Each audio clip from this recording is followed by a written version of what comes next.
Hi hello ಎಲ್ರಿಗೂ ನಮಸ್ಕಾರ. Video ನೋಡೋಕ್ಕೆ ಬಂದರೆ ಎಲ್ಲರಿಗೂ ಸ್ವಾಗತ ಸುಸ್ವಾಗತ ಅಂತ ಹೇಳ್ತಾ ಇವತ್ತಿನ ವಿಚಾರ ಏನಪ್ಪ ಅಂದರೆ ಭಾರತ್ ಹೆವಿ ಎಲೆಕ್ಟ್ರಾನಿಕ್ಸ್ ಲಿಮಿಟೆಡ್ನಲ್ಲಿ ಇದೀಗ ಹುದ್ದೆಗಳು ಖಾಲಿ ಇದ್ದು, ಹಾಗೆ ಈ ಹುದ್ದೆಯ ಪೋಸ್ಟಿಂಗ್ ಬಂದು ತಿರುಚನಪಳ್ಳಿಯಲ್ಲಿ ಇರುತ್ತದೆ. ಇನ್ನು ಈ ಹುದ್ದೆಯ ಬಗ್ಗೆ ಏನಾದರೂ ಇನ್ಫಾರ್ಮೇಷನ್ ಬೇಕಂದರೆ ಇಲ್ಲಿ ಕೊಟ್ಟಿರೋ ನಂಬರ್ಗೆ ಮತ್ತು ಇಲ್ಲಿ ಕಾಣಿಸ್ತಿರೋ ಮೇಲ್ಗೆ ನೀವು ಕಾಂಟ್ಯಾಕ್ಟ್ ಮಾಡ್ಬೋದಾಗಿರುತ್ತೆ. ಇನ್ನು ಈ ನೋಟಿಫಿಕೇಷನನ್ನು ಫೆಬ್ರವರಿ 4ನೇ ತಾರೀಕು ಹೊರಡಿಸಲಾಗಿದ್ದು, ಗ್ರಾಜ್ಯುಯೇಟ್ ಅಪ್ರೆಂಟಿಸ್ನ ಹುದ್ದೆಗಳು ಖಾಲಿ ಇರುತ್ತವೆ.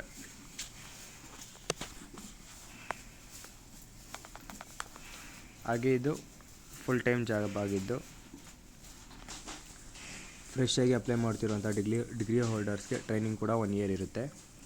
ಇನ್ನು ಈ ಹುದ್ದೆಗಳು ಬಂದು ಮೆಕ್ಯಾನಿಕಲ್ ಇಂಜಿನಿಯರಿಂಗ್ನ 95 ಹುದ್ದೆಗಳು, ಸಿವಿಲ್ ಇಂಜಿನಿಯರಿಂಗ್ನ 20 ಹುದ್ದೆಗಳು, ಅಸಿಸ್ಟೆಂಟ್ HR ನ 10 ಹುದ್ದೆಗಳು ಖಾಲಿ ಇದ್ದು, ಒಟ್ಟು 125 ಹುದ್ದೆಗಳು ಖಾಲಿ ಇರುತ್ತವೆ.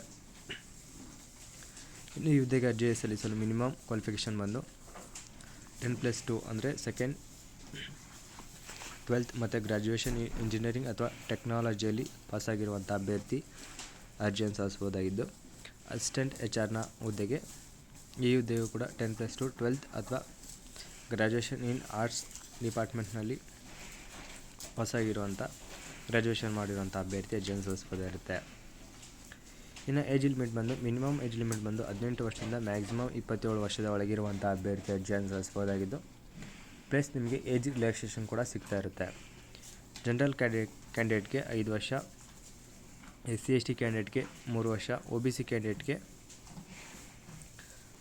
3 ವರ್ಷ ಏಜ್ ರಿಲ್ಯಾಕ್ಸೇಷನ್ ಇರುತ್ತೆ. ಹಾಗೆ PWBD ಕ್ಯಾಟಗರಿ ಕೂಡ ಅಪ್ಲೈ ಮಾಡ್ಬೋದಾಗಿದ್ದು, ಅವರಿಗೆ 10 ಇಯರ್ಸ್ ಏಜ್ ರಿಲ್ಯಾಕ್ಸೇಷನ್ ಕೂಡ ಸಿಗ್ತಾ ಇರುತ್ತೆ. ಇನ್ನು ಮಿನಿಮಮ್ ಕ್ವಾಲಿಫಿಕೇಷನಲ್ಲಿ ನೀವು UR OBC EWS ಕ್ಯಾಂಡಿಡೇಟ್ ಏನಾದರೂ ಆಗಿದ್ದರೆ 60% ಮಾರ್ಕ್ಸ್ನೊಂದಿಗೆ ನೀವು ಪಾಸಾಗಿರಬೇಕಾಗಿರುತ್ತೆ. ಅದೇ SC/ST ಕ್ಯಾಂಡಿಡೇಟ್ ಆದರೆ 50% ಮಾರ್ಕ್ಸ್ನೊಂದಿಗೆ ನೀವು ಗ್ರ್ಯಾಜುಯೇಷನ್ನ ಕಂಪ್ಲೀಟ್ ಮಾಡಿರಬೇಕಾಗಿರುತ್ತೆ.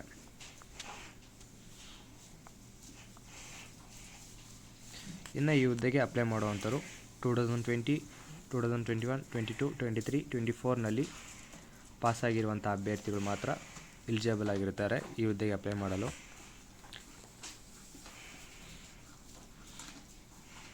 ಹಾಗೆ ಈ ಹುದ್ದೆ ಪಾರ್ಟ್ ಟೈಮ್ ಮತ್ತು ಫುಲ್ ಟೈಮ್ ಎರಡು ಖಾಲಿ ಇರುತ್ತದೆ.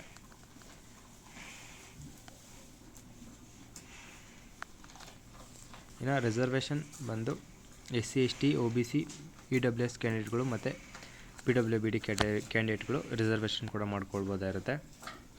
ಇನ್ನು ಈ ಹುದ್ದೆಗೆ ಆಯ್ಕೆ ವಿಧಾನವು ಅಂದರೆ ಇವರು ಏನೇನು ಕಂಡೀಷನ್ ಹಾಕಿರ್ತಾರೋ ಅದನ್ನೆಲ್ಲ ಫುಲ್ಫಿಲ್ ಆಗುವಂಥವ್ರು ಮತ್ತು ನೀವು ಮಾರ್ಕ್ಸ್ ఏ ರೀತಿ ತೊಗೊಂಡಿರ್ತೀರ ಮತ್ತು ಕ್ವಾಲಿಫೈಯಿಂಗ್ ಎಕ್ಸಾಮಿನೇಷನ್ ಮೇಲೆ ನಿಮ್ಮನ್ನ ಈ ಹುದ್ದೆಗೆ ಆಯ್ಕೆ ಮಾಡ್ತಾರೆ.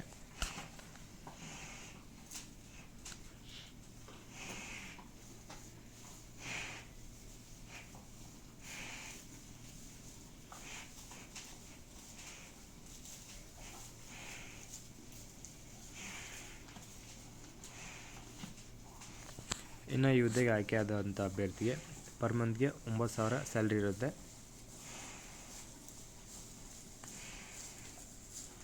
ಇನ್ನು ಈ ಹುದ್ದೆಗೆ ಯಾರ್ಯಾರು ಅಪ್ಲೈ ಮಾಡಬೇಕಂತಿದ್ರೆ ಈ ಹುದ್ದೆಯ ಅಫಿಷಿಯಲ್ ವೆಬ್ಸೈಟ್ ಆದ nats.education.government.in ಈ ವೆಬ್ಸೈಟ್ಗೆ ಹೋಗಿ ನೀವು ಅಪ್ಲೈ ಮಾಡ್ಬೋದಾಗಿರುತ್ತೆ.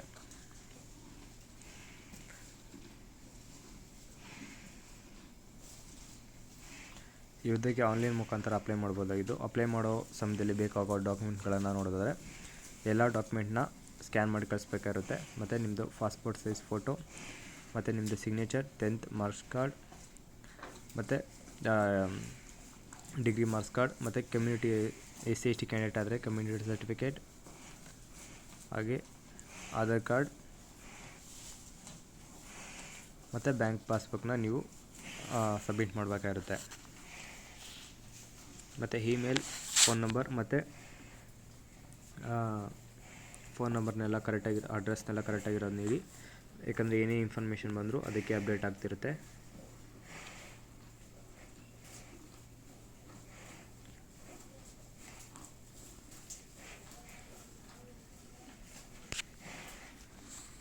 ಹಾಗೆ ಟ್ರಾವೆಲಿಂಗ್ಗೆ ಯಾವುದೇ ಅಲವೆನ್ಸಸ್ ನೀಡೋದಿಲ್ಲ, TADA ಅಲವೆನ್ಸಸ್ ಏನೂ ಇರೋದಿಲ್ಲ. ಇನ್ನು ಈ ಹುದ್ದೆಗೆ ಅಪ್ಲೈ ಮಾಡಲು ಫೆಬ್ರವರಿ 5ನೇ ತಾರೀಕು 10 ಗಂಟೆಯಿಂದ ಆಲ್ರೆಡಿ ಸ್ಟಾರ್ಟ್ ಆಗಿದ್ದು, ಕೊನೆಯ ದಿನಾಂಕ ಬಂದು ಫೆಬ್ರವರಿ 19ನೇ ತಾರೀಕು ರಾತ್ರಿ 11 ಗಂಟೆ 45 ನಿಮಿಷದವರೆಗೂ ನಿಮಗೆ ಸಮಯ ಇರುತ್ತೆ ಈ ಹುದ್ದೆಗೆ ಅಪ್ಲೈ ಮಾಡಲು. ಅಪ್ಲೈ ಮಾಡೋ ನಂತರ ಬೇಗ ಅಪ್ಲೈ ಮಾಡಿ. ಇನ್ನು ಈ ಹುದ್ದೆಯ ಬಗ್ಗೆ ಏನಾದರೂ ಇನ್ಫಾರ್ಮೇಷನ್ ಬೇಕಿದೆ ಕಮೆಂಟ್ ಮಾಡಿ. ಹಾಗೆ ಈ ವಿಡಿಯೋ ಇಷ್ಟ ಆದರೆ ಲೈಕ್ ಮಾಡಿ. ಹಾಗೆ ಇದೇ ಥರದ ಹೆಚ್ಚಿನ ಉದ್ಯೋಗ ಮಾಹಿತಿಗಾಗಿ ನಮ್ಮ ಚಾನಲ್ ಪ್ಲೀಸ್ ಸಬ್ಸ್ಕ್ರೈಬ್ ಮಾಡ್ಕೊಳ್ಳಿ ಮತ್ತು ಪಕ್ಕದಲ್ಲಿರೋ ಬೆಲ್ ಐಕಾನ್ನ ಕೂಡ ಕ್ಲಿಕ್ ಮಾಡಿ. ಹಾಗೆ ನಮ್ಮ ವಾಟ್ಸಪ್ ಮತ್ತು ಟೆಲಿಗ್ರಾಮ್ ಗ್ರೂಪ್ ಕೂಡ ಜಾಯ್ನ್ ಆಗಿ ಇದರಲ್ಲಿ ಹಾಕೋ ವಿಡಿಯೋಗಳನ್ನ ಅದರಲ್ಲಿ ಕೂಡ ಅಪ್ಡೇಟ್ ಮಾಡ್ತಿರ್ತೀನಿ. ಮತ್ತು ಈ ಹುದ್ದೆಯ ನೋಟಿಫಿಕೇಷನ್ ಬೇಕಂದರೆ ಕೂಡ ಮೆಸೇಜ್ ಮಾಡ್ಬೋದಾಗಿರುತ್ತೆ.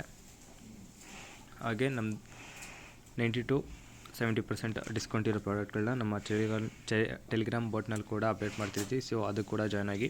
ಹಾಗೆ ಈ ಹುದ್ದೆಗೆ ಯಾರ್ಯಾರು ಅಪ್ಲೈ ಮಾಡ್ತಿರೋ ಅವರೆಲ್ಲರಿಗೂ ನನ್ನ ಕಡೆಯಿಂದ ಆಲ್ ದಿ ಬೆಸ್ಟ್ ಅಂತ ಹೇಳ್ತಾ ಇಲ್ಲಿಗೆ ವಿಡಿಯೋನ ಮುಗಿಸ್ತಾ ಇದ್ದೀನಿ. ಧನ್ಯವಾದಗಳು.